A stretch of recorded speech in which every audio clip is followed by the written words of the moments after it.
Haleluya, puji Tuhan. Shalom Bapak Ibu sekalian.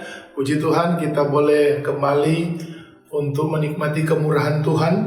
Kita ada di hari Minggu ini 10 Mei 2020 dan kita bersyukur kita boleh tetap menikmati semua yang terbaik dari Tuhan.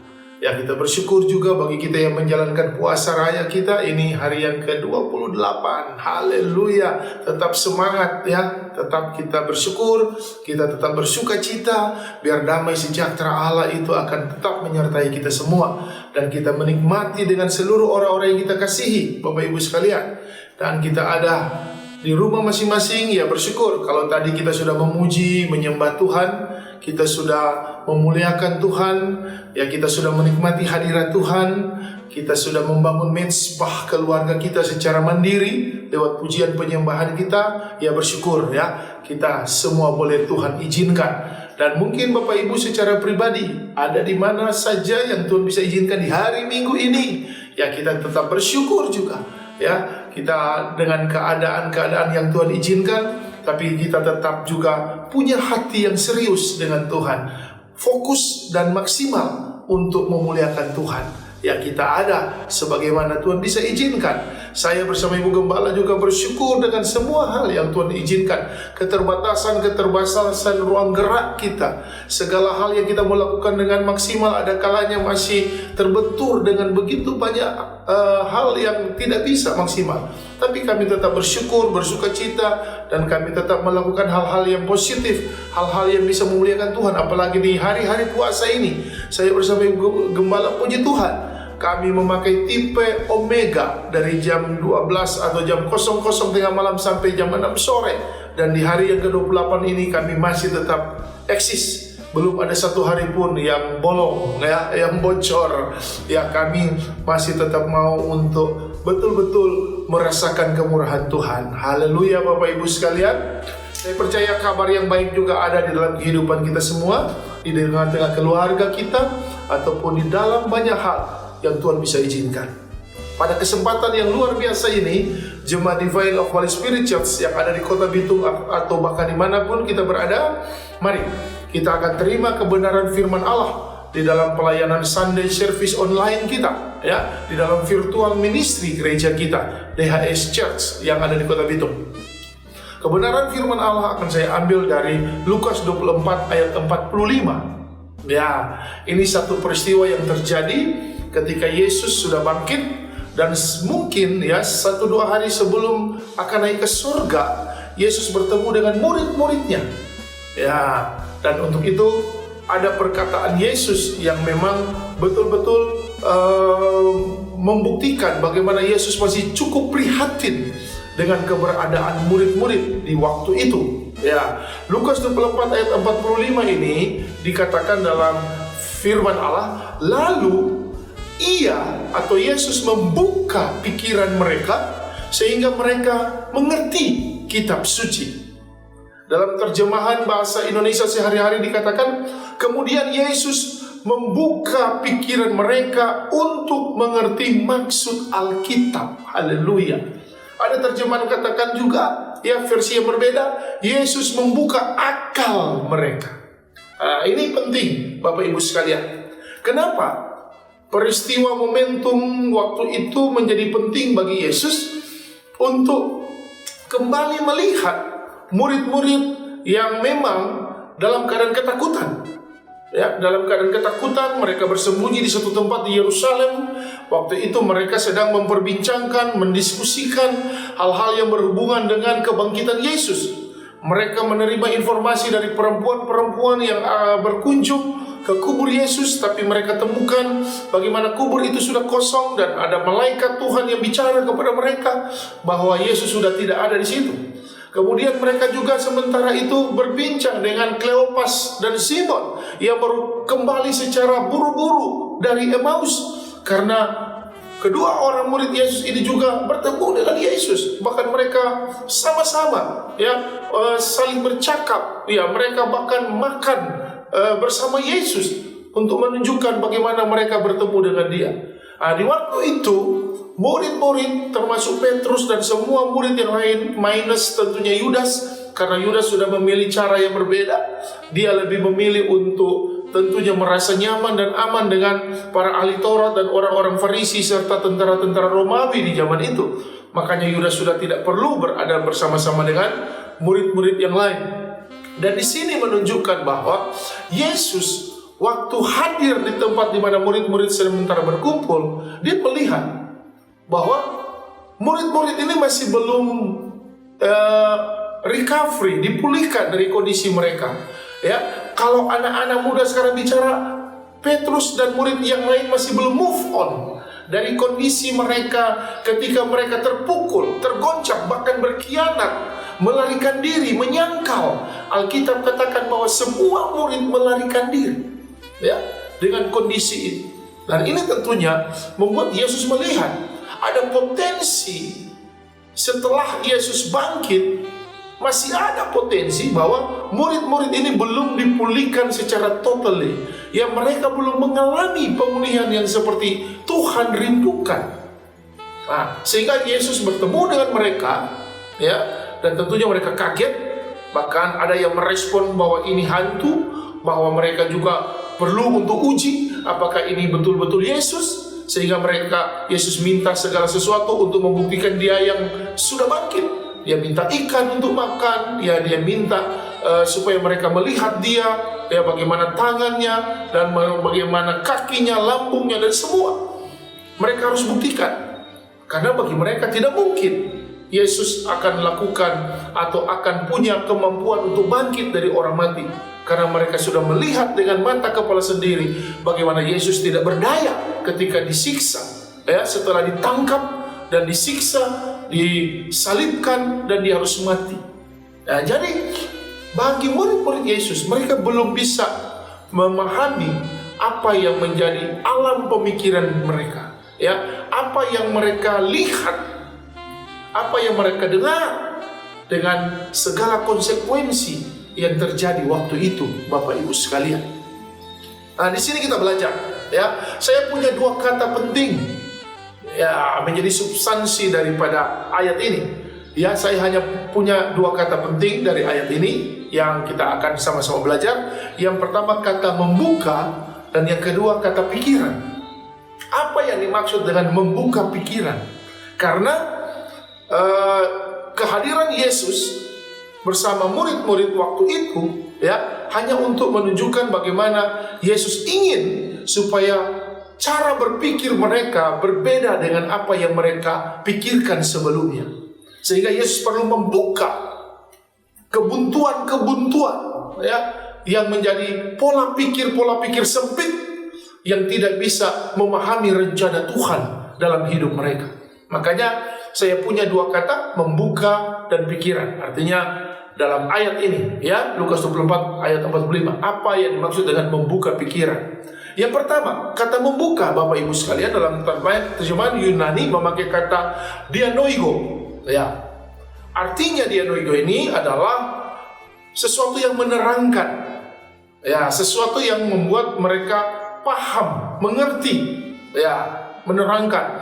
Bahkan dalam terjemahan, kalau kita melihat referensi yang lain di dalam Bible Commentary, dikatakan ini yang dimaksud dengan dianoigo adalah to open the eyes and the ears.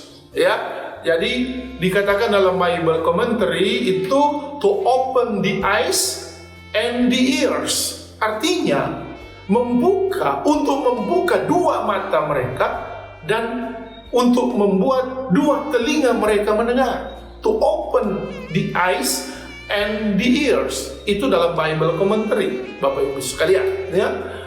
Kenapa perlu membuka mata dan telinga mereka? Karena Yesus lihat apa yang terjadi. Selama ini murid-murid sudah kurang lebih 3,5 tahun dengan mata kepala sendiri melihat mujizat demi mujizat, ya, orang kusta yang disembuhkan, orang lumpuh yang berjalan, ya, anak yang mati dibangkitkan, ya, orang buta bisa melihat, ya, semua hal, orang kerasukan setan bisa dipulihkan, disembuhkan, dan dia bebas dari ikatan setan itu.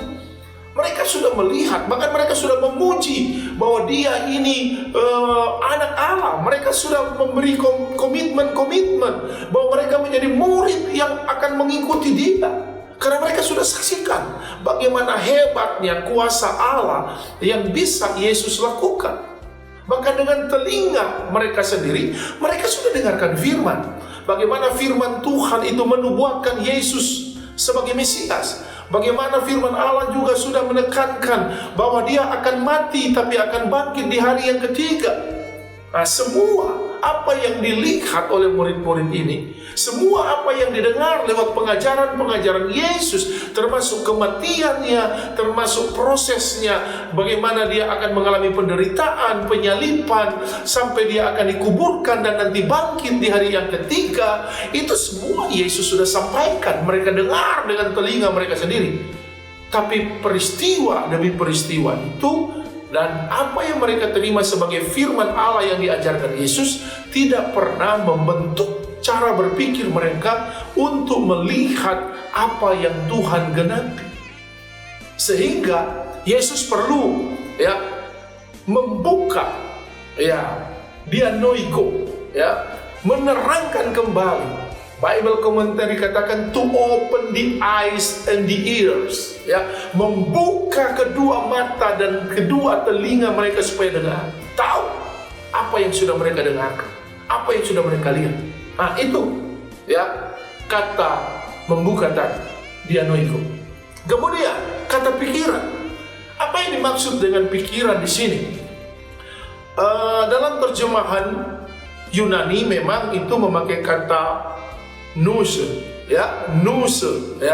kata nous ini artinya pikiran yang sehat atau nalar yang waras, pikiran yang sehat atau nalar, sesuatu yang waras, sesuatu yang betul-betul normal sebagai manusia, Tapi kata nous ini juga memiliki satu dasar pemikiran dari satu kata ginosko, Yang dimaksud dengan ginosko adalah bagaimana itu sesuatu yang dipelajari, dimengerti, dan diakui. Itulah ginosko. Jadi kata pikiran ini memang secara pemahaman fisik menunjukkan ini pikiran yang sehat, nous, atau nalar yang waras, sesuatu yang normal dalam hidup manusia yang normal dan sehat. Tapi pikiran yang dimaksud ini juga didasari dengan kata ginosko, artinya sesuatu yang dipelajari, dimengerti, dan diakui. Nah, itu karena ini berhubungan sebagaimana dalam Dictionary of Bible dikatakan a knowledge grounded on personal experience. Itulah ginosko, dalam Dictionary of Bible dikatakan a knowledge grounded on personal experience. Artinya, ini satu pengetahuan yang didasari atas pengalaman pribadi seseorang. Itulah ginosko. Ini yang Yesus buka. Cara berpikir yang sudah mereka terima dengan mata kepala sendiri, mereka sudah lihat sebagai pengalaman mereka secara pribadi, murid-murid ini bersama dengan Yesus dalam pelayanannya sebelum disalibkan, mati, dikuburkan, dan bangkit. Kemudian mereka sudah dengar firman sebagai pengalaman iman dan rohani mereka. Mereka tahu kebenaran firman yang Yesus sudah sampaikan. Dia juga akan mati, digenapi, dia dikuburkan, digenapi, kemudian dia bangkit, itu tergenapi. Sehingga kebenaran firman ini harusnya bukan sesuatu yang membingungkan bagi murid-muridnya, apalagi sesuatu yang membuat mereka harus menghindar, berkhianat, lari, menyangkal, dan tidak terima keadaan itu. Nah, ini penting, makanya kita perlu renungkan ini Bapak Ibu sekalian. Lukas 24 ayat 45 yang saya katakan tadi, Yesus membuka pikiran murid-murid supaya mereka mengerti firman Allah. Supaya mereka tahu kebenaran firman Tuhan itu pasti terjadi, ya dan amin, tidak berubah. Firman itu konsisten. Firman itu betul-betul akan menunjukkan kuasanya. Kalau kita beriman, kita berharap di situ, kita yakini dan kita akui. Makanya Yesus membuka pikiran mereka. Dia menerangkan kembali kepada mereka, ya, to open of the eyes and the ears. Dia membuka kembali kedua mata mereka dan membuat apa yang sudah mereka dengar dengan kedua telinga mereka, bahwa memang semua akan digenapi. Ya. Dan cara berpikir mereka Yesus ngerti betul. Yesus ingin pikiran mereka dipulihkan. Ya, pikiran yang sehat, nalar yang waras itu dipulihkan dengan pemahaman ginosko. Ya, dipelajari, dimengerti dan diakui. Karena secara ginosko mereka tahu selama bersama Yesus, ya, mereka punya yang namanya a knowledge grounded on personal experience. Mereka punya, ya, pengetahuan yang didasari atas pengalaman pribadi mereka. Ya, mereka tahu, harusnya ini menguatkan mereka. Nah, ini penting Bapak Ibu sekalian. Kenapa Yesus harus kembali bersama murid-murid sebelum mungkin 1-2 hari itu dia akan naik ke surga? Karena setelah itu nantinya Yesus akan kembali ke surga. Nah, momentum ini betul-betul dimanfaatkan Yesus karena Yesus melihat cara berpikir murid-murid itu masih dikuasai dengan ketidakpercayaan. Cara berpikir mereka masih dikuasai dengan ketakutan. Dan itu membentuk tindakan-tindakan mereka yang di luar kehendak Allah. Nah, di sini penting Bapak Ibu sekalian, ya.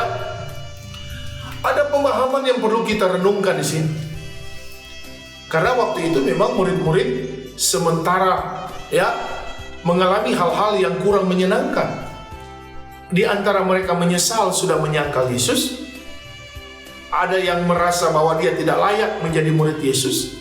Ada yang merasa sudah sangat berdosa karena dia melarikan diri ketika Yesus disiksa, disalib, dan mati. Dan masih banyak.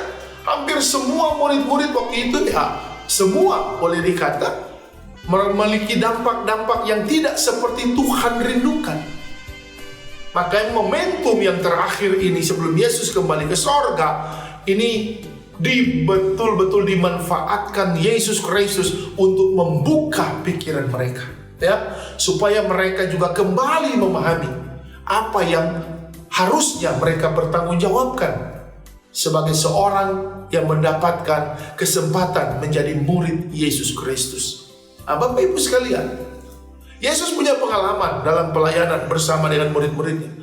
Dalam Markus 8 ayat 33, Yesus bicara kepada Petrus ketika Petrus menarik Yesus sewaktu Yesus katakan dia akan mati dan akan bangkit di hari yang ketiga.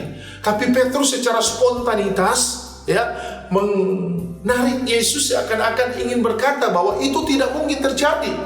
Karena bagi Petrus Yesus terlalu hebat, tidak ada satu kekuatan yang bisa mengalahkan dia. Tapi apa respon Yesus? Di dalam Markus 8 ayat 33, Yesus bilang begini, "Enyahlah engkau iblis, sebab engkau bukan memikirkan apa yang dipikirkan Allah, melainkan apa yang dipikirkan manusia." Cara berpikir seperti inilah yang kelihatan bagi Petrus itu benar, tapi justru bagi Allah di dalam Yesus Kristus itu keliru. Ya, itu keliru.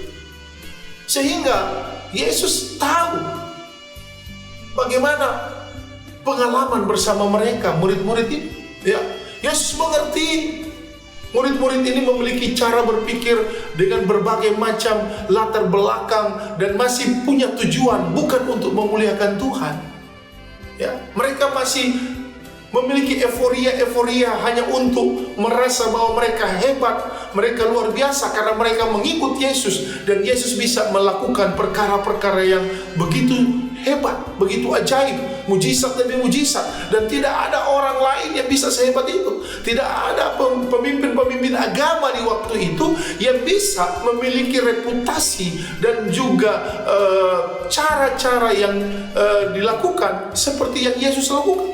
Sehingga bagi murid-murid, Petrus dan semua murid merasa ada kebanggaan mengikuti Yesus karena mereka punya pemimpin hebat. Tapi ketika Yesus harus ditangkap, menderita, disalib, ya, mati, dikuburkan, bahkan bagi mereka kok tidak ada jaminan sebenarnya. Ya, ternyata Yesus bukan hebat. Ya, ternyata Yesus bukan sesuatu yang bisa kita andalkan. Ya, Yesus bukan seorang yang mampu menjadi Mesias untuk membebaskan kita. Nah, ini cara-cara berpikir yang menurut Yesus itu masih dikuasai oleh cara berpikir duniawi yang dinominasi oleh pemahaman-pemahaman yang sengaja, ya, dilatar belakangi atas kepentingan-kepentingan si jahat. Makanya ketika Petrus menarik Yesus dan seakan-akan bilang, jangan bicara itu. Mana mungkin engkau akan mati dan bangkit dari yang ketiga? Justru Yesus merespon, enyah engkau iblis, karena yang engkau pikirkan bukan apa yang dipikirkan Allah, tetapi apa yang dipikirkan manusia. Nah, ini saya melihat cara berpikir murid-murid Yesus waktu itu yang harus dipulihkan Yesus, ya, karena dengan cara berpikir yang seperti ini juga akan menjadi alasan dan memberi dampak bagaimana orang akan bertindak, bagaimana orang akan melakukan perbuatannya, bagaimana orang akan memiliki pengalaman hidupnya, ya, sehingga Yesus perlu membuka cara berpikir mereka supaya mereka kembali kepada kebenaran firman, Bapak Ibu sekalian, ya, kepada kebenaran. Karena Yesus takutkan, itu yang paling penting. Pemikiran-pemikiran yang liar dan sesat yang seperti ini tidak akan pernah membuat murid-murid itu akan kembali untuk percaya bahwa Dia adalah Allah, Dia adalah Mesias, dan Dialah yang menyelamatkan manusia dari hukuman dosa itu. Sehingga Yesus perlu kembali untuk pulihkan. Dan inilah dampak dari kuasa kebangkitan. Karena ini masa-masa, ya, boleh kata injury time sebelum Yesus akan naik ke surga. Setelah Dia bangkit tentunya. Ya, kita juga masih ada di suasana ini, Bapak Ibu sekalian, ya. Mari kita menikmati kuasa kebangkitan Kristus ini dengan memiliki pemahaman dan cara berpikir yang ilahi, ya, seperti apa yang Yesus mau. Karena bagi Yesus, murid-murid di waktu itu, ya, boleh dikata saya memberi beberapa kategori cara berpikir. Ya, yang pertama cara berpikir impulsif. Cara berpikir impulsif ini adalah cara berpikir yang didorong oleh sebuah kemauan untuk melakukan tindakan-tindakan tanpa dipikirkan konsekuensinya apa. Ya, jadi melakukan sesuatu tindakan atau perbuatan yang tidak tahu ada risiko apa setelah itu, ada konsekuensi apa setelah itu. Nah, itulah cara berpikir yang impulsif.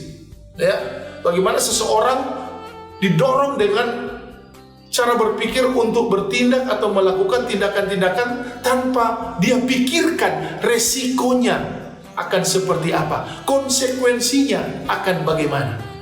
Nah, bagi Yesus, cara berpikir impulsif ini ada di dalam hidup murid-muridnya. Ketika Petrus mencoba untuk menarik Yesus seperti dalam Markus 8 ayat 33, Yesus merespon, enyahlah iblis, sebab engkau memikirkan sebab engkau bukan memikirkan apa yang dipikirkan Allah, tetapi apa yang dipikirkan manusia. Itu cara berpikir impulsif. Reaksi Petrus menarik Yesus akan tidak menerima apa Yesus katakan, Yesus akan mati dan bangkit di hari ketiga. Itu cara berpikir impulsif, ya, melakukan satu tindakan, ya, tanpa memikirkan resikonya apa, konsekuensinya bagaimana. Nah, ini yang Yesus takutkan masih terjadi di dalam kehidupan murid-murid waktu itu. Karena Yesus tahu itu pernah ada dulu waktu di zaman dia melayani bersama-sama dengan murid-muridnya. Nah, ini penting Bapak Ibu sekalian. Karena cara berpikir impulsif ini akan menjebak kita untuk tidak akan percaya lagi apa yang Tuhan bisa lakukan. Yudas memiliki cara berpikir impulsif. Dia melakukan tindakan-tindakan yang hanya untuk menguntungkan dirinya sendiri, sampai tega menjual Yesus hanya untuk kepentingan pribadinya. Dan ini cara berpikir seperti ini di luar kehendak Allah. Cara berpikir seperti ini tidak pernah masuk ke dalam agenda Tuhan, rencana Tuhan dalam hidup orang percaya. Makanya ini perlu dipulihkan, perlu dijamah, dan kemudian membuat kita disadarkan. Karena orang yang berpikir impulsif tidak akan mempan dengan pekerjaan Roh Kudus. Orang yang berpikir impulsif, doa bukan menjadi sesuatu yang membuat dia mendapatkan akses kepada Tuhan. Cara berpikir impulsif, beribadah, itu bukan momentum ilahi, tapi itu hanya sekedar intermezzo. Cara berpikir impulsif, melayani Tuhan pun itu bukan untuk memuliakan Allah, tapi hanya untuk membuat dirinya merasa dihargai. Bahkan cara berpikir impulsif akan membuat Tuhan dipermalukan, bukan dimuliakan. Dan itu bisa dilakukan dengan sadar. Karena orang yang berpikir impulsif itu, dia hanya berorientasi kepada tindakan-tindakan yang menguntungkan pribadinya, walaupun mengorbankan orang lain, dan pasti juga akan mempermalukan Tuhan. Nah, itu cara berpikir impulsif, cara berpikir yang didorong oleh sesuatu yang membuat dia bertindak tanpa harus memikirkan akibatnya apa, konsekuensinya bagaimana. Nah, ini terjadi di waktu itu di murid-murid Tuhan Yesus. Di dalam satu literatur yang ditulis dalam psychologytoday.com, ada beberapa orang yang memiliki ciri-ciri cara berpikir impulsif.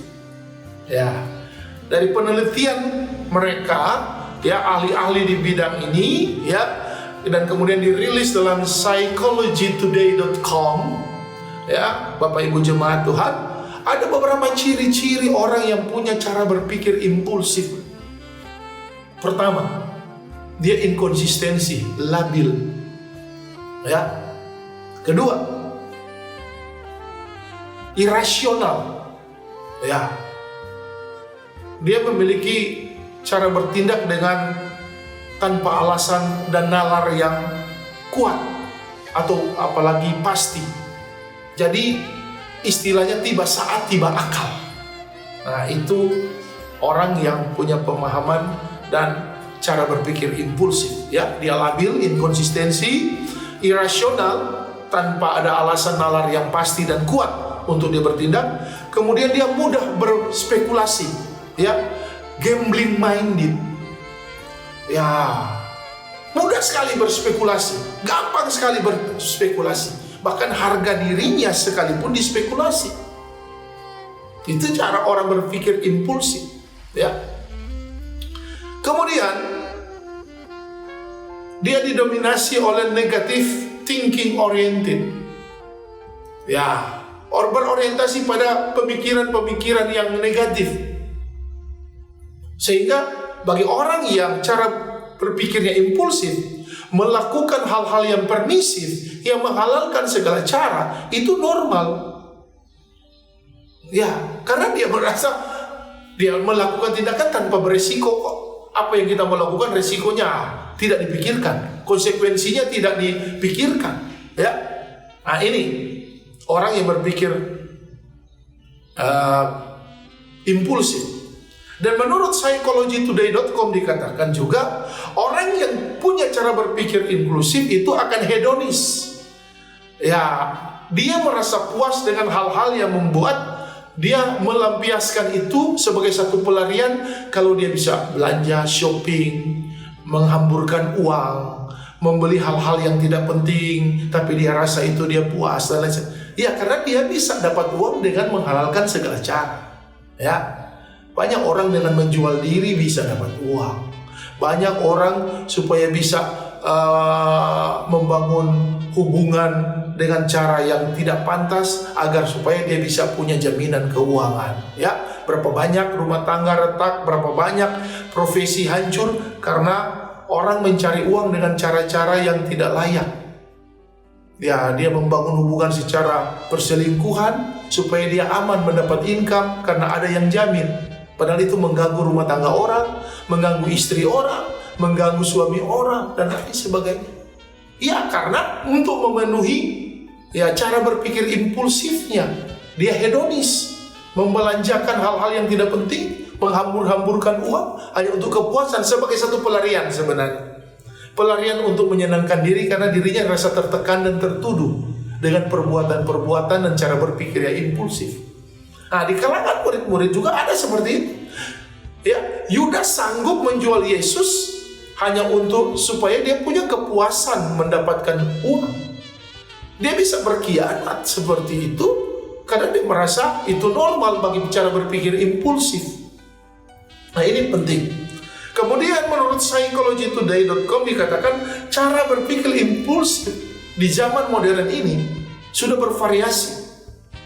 Bahkan ada tabiat perilaku seksual yang liar dan beresiko. Orang tidak lagi memandang status. Saya melakukan hubungan seks dengan suami saya, dengan istri saya, sudah tidak. Malah dia bisa puas ketika itu dia lakukan dengan pasangan orang lain. Ya, dia bisa ganggu istri orang, dia bisa ganggu suami orang. Ya, karena cara berpikirnya impulsif. Dia pikir tidak ada resiko apa-apa. Tindakannya memang tidak memikirkan konsekuensi. Makanya dia akan lakukan berperilaku seks liar seperti ini. Bukan hanya manusia biasa. Ya, cara berpikir impulsif ini terjadi. Ada hamba Tuhan sebelum naik mimbar dia punya ritual seks. 1 jam sebelum berkhotbah, 1 jam sebelum memimpin perjamuan kudus, dia ada di belakang mimbar di ruangan pribadinya, di kamarnya yang nyambung dengan gereja. Dia melakukan hubungan seks malah dengan anak di bawah umur. Dan urusan ini bukan durasi pendek, kurang lebih 15 tahun. Dari anak masih umur 12 tahun sampai dia ketahuan nanti mau menikah, baru tahu. Ini cara berpikir impulsif. Jadi cara berpikir impulsif bukan hanya kepada orang-orang yang tidak mengenal Tuhan. Murid-murid Yesus dekat dengan Yesus. Mereka murid Yesus. Jadi mereka juga punya potensi dan bahkan sudah terbukti berpikir impulsif. Ya, kalau ada hamba Tuhan juga, ya anak-anak Tuhan, ya kita tidak usah berpikir orang di luar kekristenan melakukan tindakan-tindakan yang dimulai ya dengan cara berpikir impulsif. Ya, ini sudah ada, memang sudah terjadi. Ya, makanya dalam psychologytoday.com ini dikasih tahu, diberi informasi, inilah tipe-tipe cara-cara orang yang memiliki pikiran-pikiran impulsif. Ya, dia labil, inkonsistensi, irasional, ya tanpa ada alasan atau nalar yang kuat dan pasti. Dia mudah berspekulasi, gambling minded, ya, baca banyak-banyak versi. Dia punya negative thinking oriented, orientasi berpikirnya selalu negatif karena dia melakukan tindakan-tindakan yang permisifme, menganut pemahaman yang menghalalkan segala cara. Orang ini juga punya nilai kepuasan hedonis. Ya, dia melakukan hal-hal yang dia anggap puas kalau dia bisa belanja, dia bisa shopping, dia bisa hambur-hamburkan uang dengan versi apa. Ya, dan bahkan dia punya tabiat atau perilaku seks yang liar, ya, yang beresiko. Karena bagi dia sebenarnya tidak ada risiko, tidak ada konsekuensi. Dan orang yang cara berpikir impulsif biasanya rentan dengan kasus, rentan dengan hal-hal yang akan membuat dia terjerumus. Bahkan dengan sakit-sakit yang ya bisa jadi. Ada kalanya kondisi-kondisi penyakit-penyakit yang ada hari-hari ini ya bisa dialami oleh orang-orang yang berpikir impulsif, walaupun tidak semua, ya, karena kontaminasinya dengan hal-hal yang berbeda.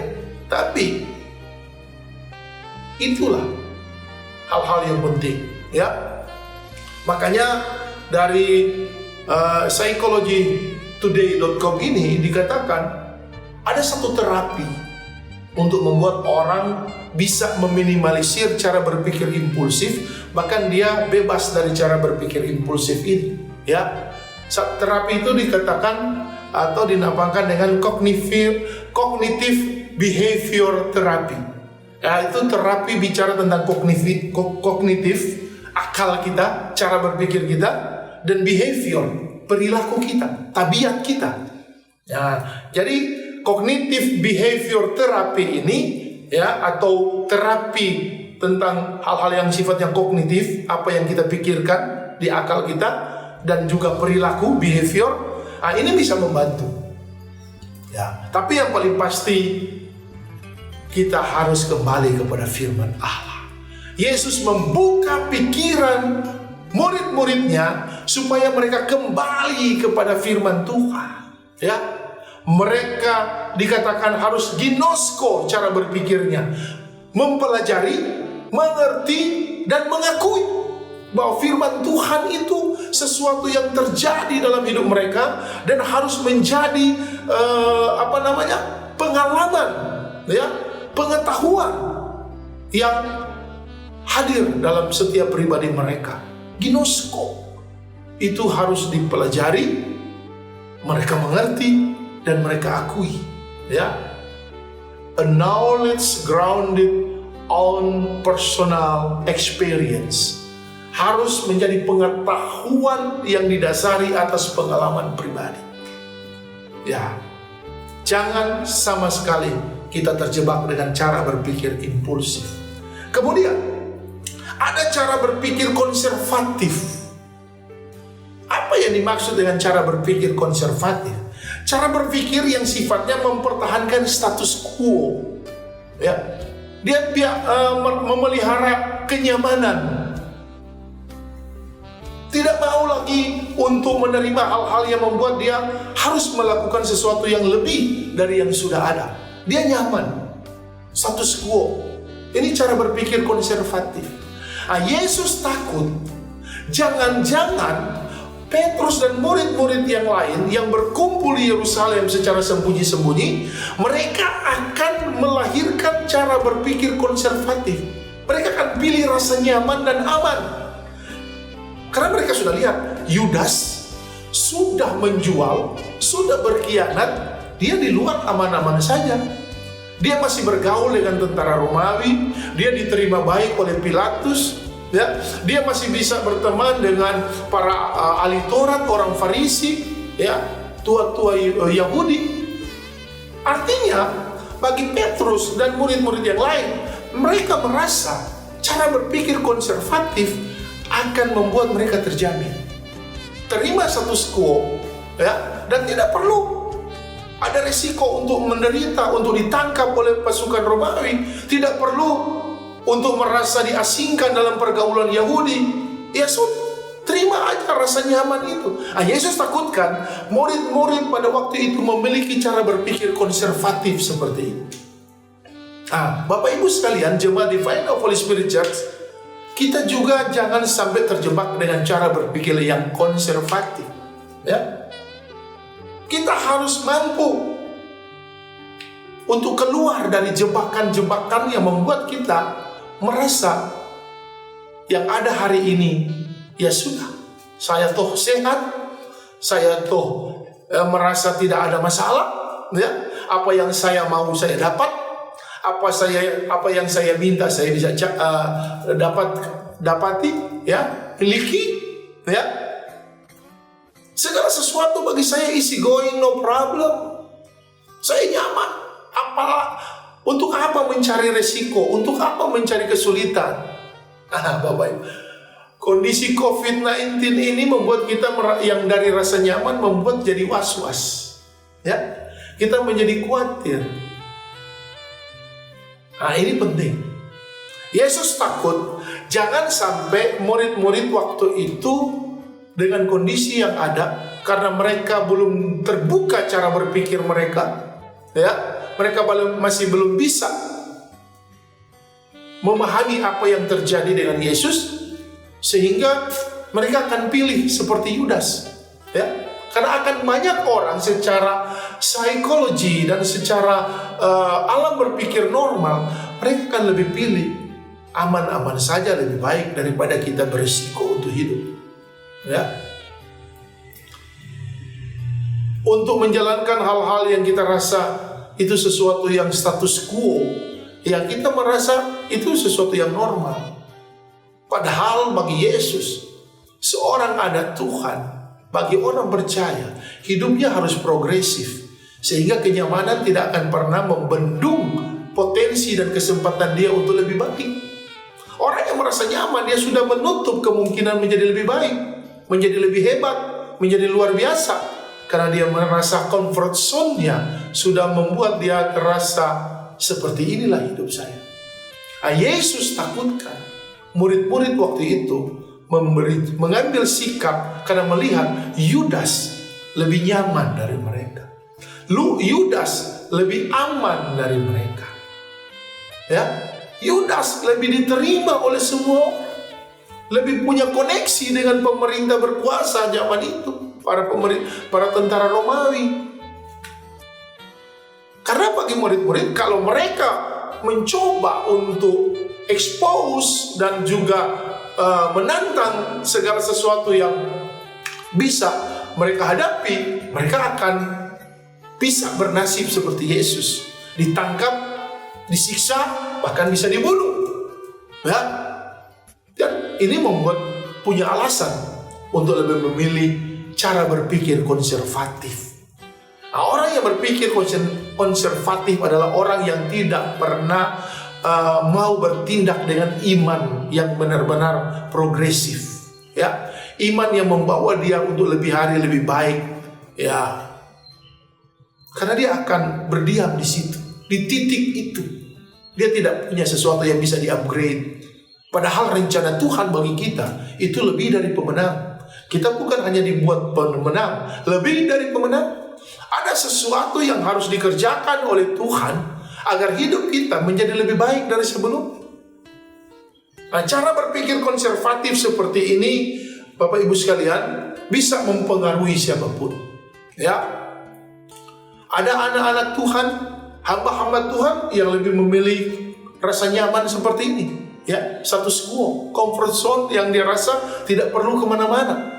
Ya, ada anak Tuhan yang nyaman dengan dosanya. Ya, dia pikir ya biasa aja lah. Ya, Asito sampai sekarang saya belum ketahuan, belum ketangkap kalau saya koruptor, saya nyolong, saya pencuri.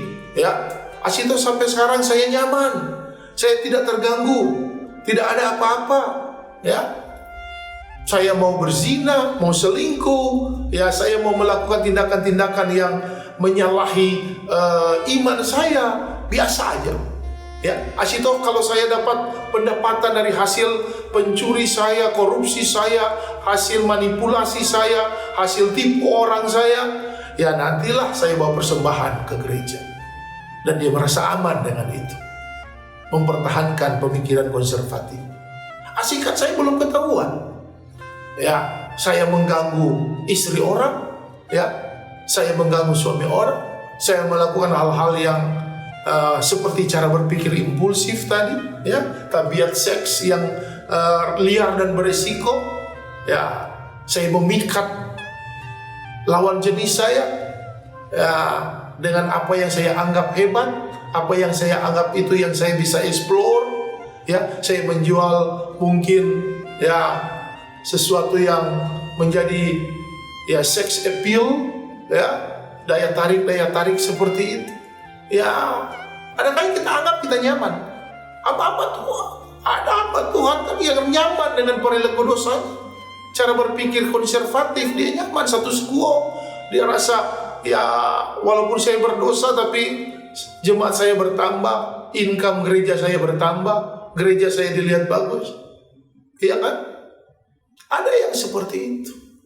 Nanti sih kalau ketahuan ya sudah. Makanya ketika ketahuan langsung selesai. Ya. Bersembunyi di balik pelayanan padahal sudah melakukan ritual seks dengan anak di bawah umur selama 15 tahun. Comfort zone, nyaman dengan perbuatan dosa. Murid-murid Yesus ini yang Yesus takutkan.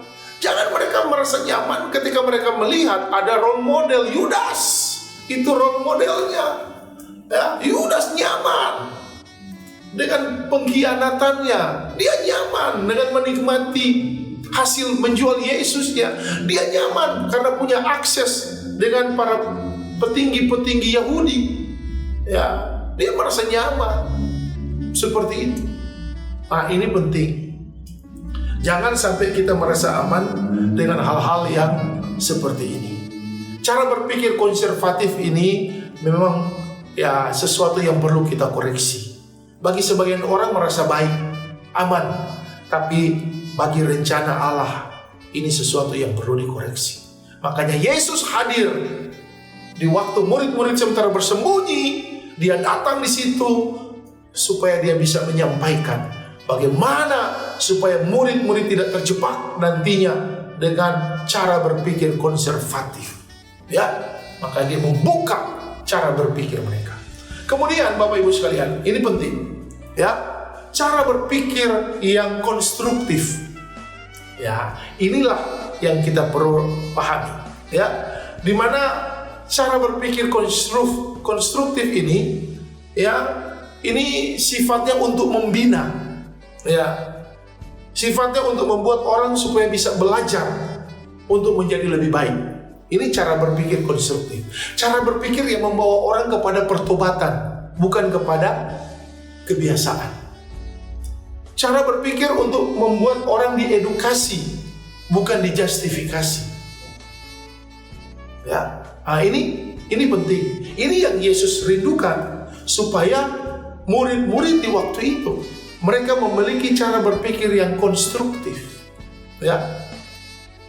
Mereka paham bagaimana firman Allah diajarkan kepada mereka, ya.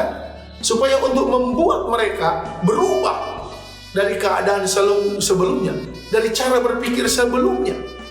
Membuat mereka beda. Dan ini penting Bapak Ibu sekalian. Sebagai anak Tuhan, sebagai orang percaya, apalagi sebagai hamba Tuhan, cara berpikir konstruktif itu cara berpikir ilahi. Itulah yang dipikirkan Allah dalam hidup orang percaya. Bagaimana kita memiliki satu pemahaman untuk bisa membina orang, ya, supaya bisa di-educate secara firman Allah, agar itu berdampak membuat dia menjadi lebih baik. Dan tentunya tidak mudah, karena ini akan bersinggungan dengan cara berpikir impulsif dan cara berpikir konservatif. Ya, nanti akan ada respons dan bahkan akan kontra dengan kedua cara berpikir yang memang bukan dalam kehendak Tuhan. Baik itu cara berpikir impulsif maupun cara berpikir konservatif. Bagi kita yang mau dan rindu untuk punya cara berpikir konstruktif, ya itulah yang memang Tuhan inginkan dalam hidup kita. Karena cara berpikir konstruktif ini memiliki perspektif secara kognitif. Ya, artinya dia memiliki cara pandang untuk membuat bagaimana keyakinannya itu betul-betul diterima oleh cara berpikir yang benar. Orang yang mau memiliki cara berpikir konstruktif itu akan mempengaruhi perspektif imannya, ya. Karena dalam perspektif imannya, bagaimana sudut pandang dia beriman, bagaimana cara pandang dia memiliki keyakinan, itu akan terdesain dengan pemahaman kognitifnya secara benar. Jadi dia berpikir dengan cara yang sesuai kehendak Tuhan. Bukan seperti Petrus yang pernah Yesus katakan dalam Markus 8 ayat 33, "Enyah iblis, karena yang engkau pikirkan bukan apa yang dipikirkan Allah, tetapi apa yang dipikirkan manusia." Cara berpikir konstruktif akan membawa perspektif iman kita, mempengaruhi tingkat kognitif kita. Jadi pemahaman iman dengan sudut pandang yang benar akan mempengaruhi cara berpikir kita untuk lebih benar, ya, untuk jadi benar. Nah, itulah yang Yesus mau supaya murid-muridnya dipulihkan. Karena bagaimanapun kita harus memahami ini, ya, karena memiliki pemahaman cara berpikir konstruktif, kita akan lebih akrab dengan hal-hal yang normatif, ya, sesuatu yang berhubungan dengan kesetiaan dan loyalitas kita, ya. Ini penting karena zaman ini orang terlalu banyak bermain-main dengan pemahaman imannya. Mereka lebih mengukur kalau sesuai selera iya, kalau tidak ya jangan dulu. Ya, pemahaman normatifnya lemah. Padahal kita harus lebih loyal, lebih setia dengan hal-hal yang berhubungan dengan bagaimana perspektif iman kita yang bisa diterima secara kognitif. Ya, nah, ini penting dan perlu untuk kita renungkan, Bapak Ibu sekalian. Alkitab berkata di dalam apa yang menjadi kebenaran firman Tuhan, Bapak Ibu sekalian, ya, dikatakan bagaimana dalam Filipi, kalau kita membaca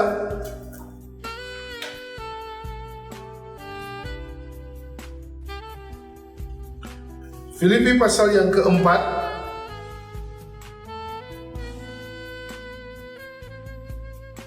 Filipi pasal yang keempat, ya,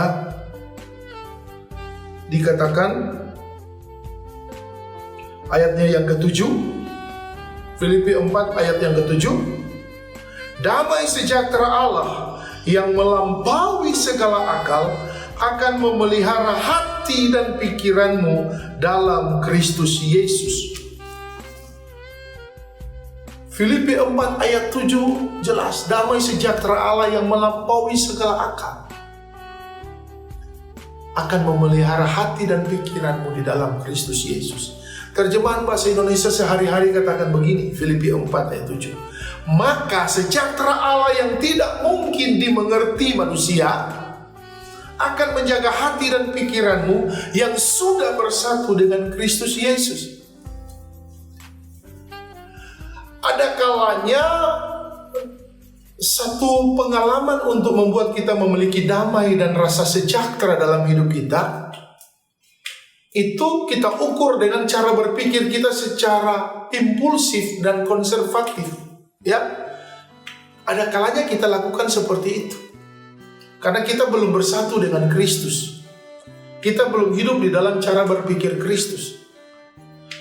Tapi Alkitab jamin, Filipi 4 ayat 7, kalau orang memiliki cara berpikir yang konstruktif, ya, damai sejahtera Allah itu yang memang tidak dimengerti oleh akal manusia kalau mereka berpikir secara impulsif dan konservatif, akan terpelihara kalau kita sudah menjadi satu di dalam Kristus. Ya, kalau cara berpikir Kristus sudah menjadi cara berpikir kita, maka itu akan memberi dampak yang secara konstruktif di dalam cara berpikir kita, sehingga perspektif iman kita akan mempengaruhi kognitif, sehingga membuat apa yang akan kita imani, kita percaya, kita yakini, itu tergambar jelas dengan pemikiran-pemikiran yang didasari atas apa yang menjadi cara berpikir Kristus. Nah, itu yang penting, Bapak Ibu sekalian, ya. Itu yang perlu kita renungkan. Karena kalau tidak, kita terjebak dengan cara berpikir yang keliru, dan dunia ini semakin hari semakin jahat. Tapi kejahatan dunia semakin tidak kentara untuk mempengaruhi kita, untuk juga membuat kita tenggelam di dalamnya. Semakin licik, semakin halus, semakin update, ya, dunia untuk membuat kita menjadi orang-orang yang nantinya bisa binasa. Tapi kita tahu kita punya Tuhan, ya.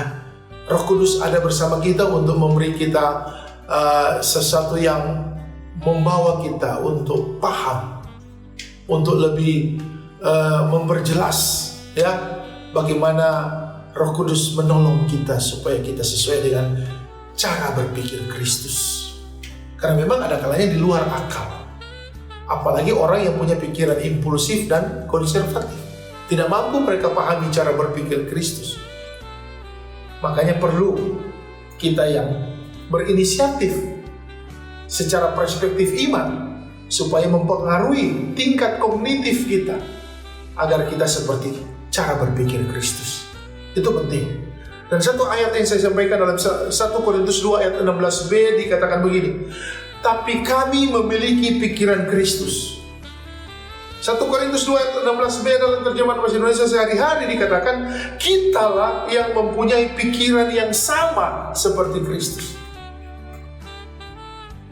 Cara berpikir Kristus hanya bisa kita dapati, kita bisa raih, kita bisa miliki kalau kita juga membuka diri dengan cara berpikir yang konstruktif. Ya. Kebenaran firman Allah yang akan membimbing kita, yang akan membina kita, yang akan membuat kita menjadi orang-orang yang punya perspektif iman, yang akan mempengaruhi tingkat kognitif kita, alam berpikir kita, tindakan kita berpikir nantinya seperti apa, resikonya akan sebagaimana, esensinya itu didasari atas apa, semua atas kebenaran firman. Nah inilah Bapak Ibu sekalian, Jemaat Divine of Holy Spirit Church yang ada di Kota Bitung. Mari miliki cara berpikir seperti Kristus. Dan cara berpikir konstruktif akan memberi kita jaminan. Karena ini akan membuat perspektif iman kita, akan mempengaruhi tingkat kognitif kita, supaya kita menjadi orang-orang yang lebih normatif, yang lebih punya loyalitas dan kesetiaan kepada apa yang menjadi cara berpikir Kristus, yang tentunya didasari atas firman dan ditolong oleh Roh Kudus, supaya iman dan pengharapan kita membuat kita mengalami kuasa kebangkitan Yesus Kristus. Tuhan memberkati kita semua. Haleluya. Puji Tuhan, Bapak Ibu sekalian, Jemaat Divine of Holy Spirit Church yang ada di Kota Bitung, bahkan dimanapun berada, kita bersama-sama dengan keluarga kita di rumah masing-masing bersyukur di hari Minggu ini. Bahkan kita yang berpuasa ini hari yang ke-28. Haleluya. Kita bersyukur karena kebaikan dan kemurahan Tuhan. Mari kita berdoa. Ya, Bapak Ibu bersama keluarga bisa berdoa, dan bagi pribadi ya masing-masing kita ada dimanapun, mari kita berdoa. Fokus sejenak ya, dengan sikap iman yang sungguh-sungguh dan dengan pengharapan yang tertuju hanya kepada Yesus Kristus. Karena hanya Dialah Allah, Tuhan Bapa, yang sanggup untuk menolong kita semua. Haleluya. Bersyukur kepadamu ya Allah, kepada Engkau ya Tuhan Yesus. Kami sudah menerima firman-Mu, kami sudah menerima kebenaran-Mu, dan biarlah Tuhan, apa yang menjadi tujuan Tuhan dalam hidup kami, supaya kuasa kebangkitan itu benar-benar menjadi milik kami, mempengaruhi hidup kami, bahkan memberi jaminan bagi kami di masa-masa yang akan datang. Untuk itu kami bersyukur atas firman-Mu. Tuhan, Engkau membuka pikiran kami, supaya kami bisa belajar, mengerti, dan mengakui bahwa apa yang menjadi kebenaran firman-Mu, itulah yang harus kami pegang, itulah yang harus menjadi dasar perspektif iman kami. Karena ini akan memberi dampak bagi kognitif kami untuk berpikir kepada hal-hal yang normatif, yang membuat kami bisa loyal dan setia kepada semua yang menjadi apapun yang Tuhan izinkan dalam hidup kami. Kebenaran firman-Mu akan membuat kami hidup sebagaimana cara berpikir Kristus. Kebenaran firman-Mu akan memberi jaminan bagi kami, supaya kami punya cara berpikir yang konstruktif. Terima kasih Bapa, terima kasih Tuhan. Allah Roh Kuduslah yang akan menolong kami semua. Diberkatilah semua kami jemaat-Mu ya Tuhan Yesus, yang sudah melaksanakan ibadah kami pada hari Minggu ini, walaupun secara online. Kami yang berada di rumah kami masing-masing bersama dengan keluarga kami, orang-orang yang kami kasihi, atau bahkan secara pribadi, lepas pribadi kami ada di manapun yang Tuhan bisa izinkan, yang kami boleh melakukan semua kehendak-Mu. Mari Tuhan Engkau berkati jemaat-Mu Divine of Holy Spirit Church yang ada di Kota Bitung, bahkan dimanapun berada. Diberkatilah semua jemaat-Mu dengan kehidupan yang benar-benar didatangkan dari kebenaran firman-Mu, yang dihadirkan dalam hidup mereka, yang benar-benar datang dari rencana dan kehendak-Mu. Diberkatilah jemaat-Mu dengan kekuatan, kesehatan, hikmat, akal budi, damai sejahtera dan sukacita daripada Tuhan. Diberkatilah Tuhan setiap pribadi-pribadi dengan apa yang menjadi latar belakang, profesi, karir, pekerjaan, tugas, dinas, usaha, bisnis, kuliah, sekolah, bahkan segala cita-cita yang mereka bawa di hadapan Tuhan. Diberkati, sukses, berhasil, luar biasa. Mereka punya masa depan yang dijamin Tuhan. Dan bahkan diberkatilah seluruh keluarga dan rumah tangga, suami istri jemaat-Mu Tuhan. Diberkati dengan kerukunan, keharmonisan, damai sejahtera, semua yang terbaik, yang dapat memuliakan Tuhan, yang dapat memberi kesaksian, semua terjadi dalam kehidupan rumah tangga dan keluarga jemaat-Mu. Terima kasih Bapa, terpujilah nama-Mu. Berdoa Tuhan bagi gereja-Mu, biar Engkau tolong senantiasa apa yang menjadi rencana kami, apa yang menjadi program gereja-Mu, apa semua yang Tuhan bisa izinkan di DHS Church Kota Bitung. Mari Tuhan Engkau pulihkan semuanya. Engkau bawa segala sesuatu untuk menjadi hormat dan kemuliaan bagi nama-Mu, karena Engkaulah kepala gereja kami, Engkaulah gembala agung kami, dan hanya Engkau yang mampu melakukan yang terbaik. Kami hanya bisa berserah kepadamu, dan kami hanya bisa turut sesuai kehendak-Mu. Dan biarlah Engkau tambahkan cara berpikir kami yang konstruktif, cara berpikir yang membuat perspektif iman kami benar-benar bertanggung jawab dengan apapun yang bisa Tuhan percayakan di dalam melayani. Terima kasih Tuhan, terima kasih Bapa. Sekali lagi Tuhan, pulihkan segala sesuatu dan bawa jemaat-Mu untuk menjadi jemaat yang luar biasa Tuhan, yang selalu hidup mengandalkan Engkau, yang selalu hidup untuk selalu memuliakan nama-Mu. Bahkan hari-hari ini kami berpuasa raya, ini hari yang sudah ke-28 kami berpuasa raya. Mari Tuhan Engkau tolong, beri kami semua yang ambil bagian menjalani puasa ini kekuatan, sukacita, damai sejahtera, kesabaran, ketekunan. Bahkan kami hidup di dalam segala hal yang menjadi kehendak Tuhan dan rencana Tuhan.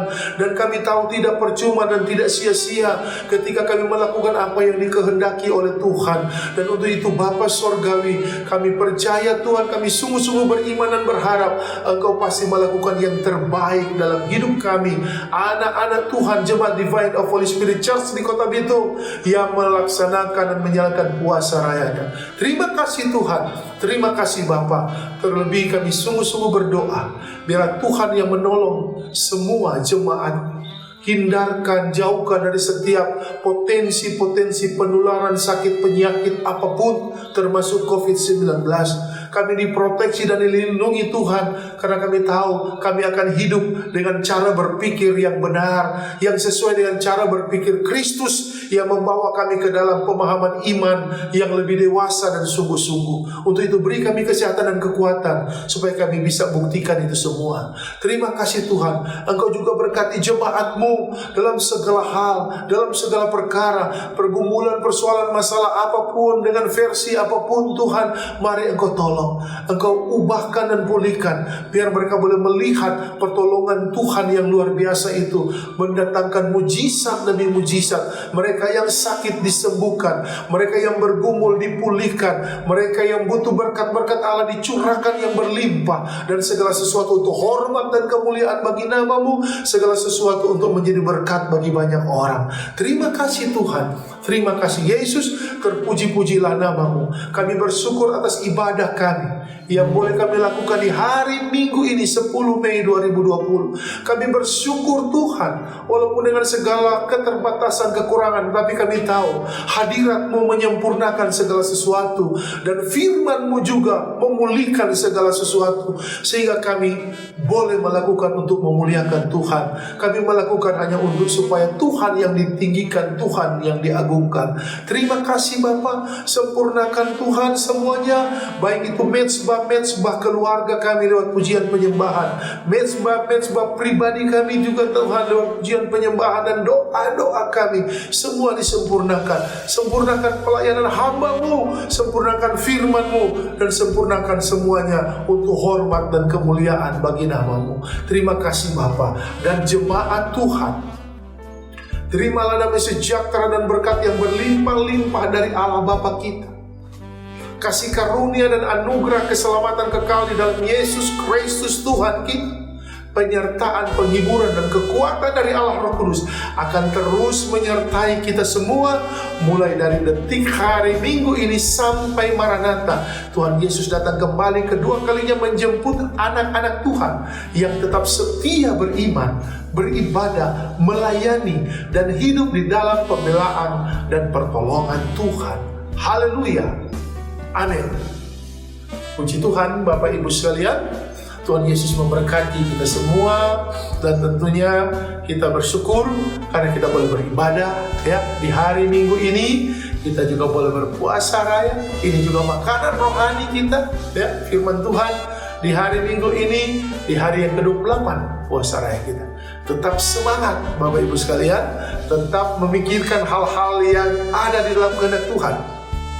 Milikilah cara berpikir Kristus, cara berpikir yang betul-betul konstruktif, yang membuat kita memiliki perspektif iman yang mempengaruhi kognitif kita, sehingga kita lebih memiliki keyakinan dan kita lebih punya pemahaman yang benar tentang rencana Tuhan dan kehendak Tuhan dalam hidup kita.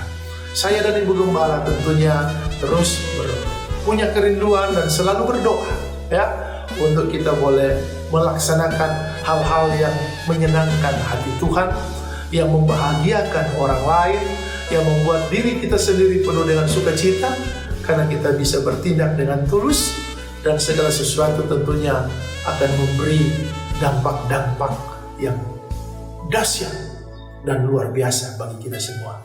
Puji Tuhan, Tuhan Yesus memberkati. Happy Sunday ya, selamat hari Minggu, dan selamat kita menjalankan puasa raya juga di hari-hari yang akan datang. Tetap kita ada di dalam kemurahan Tuhan. Haleluya.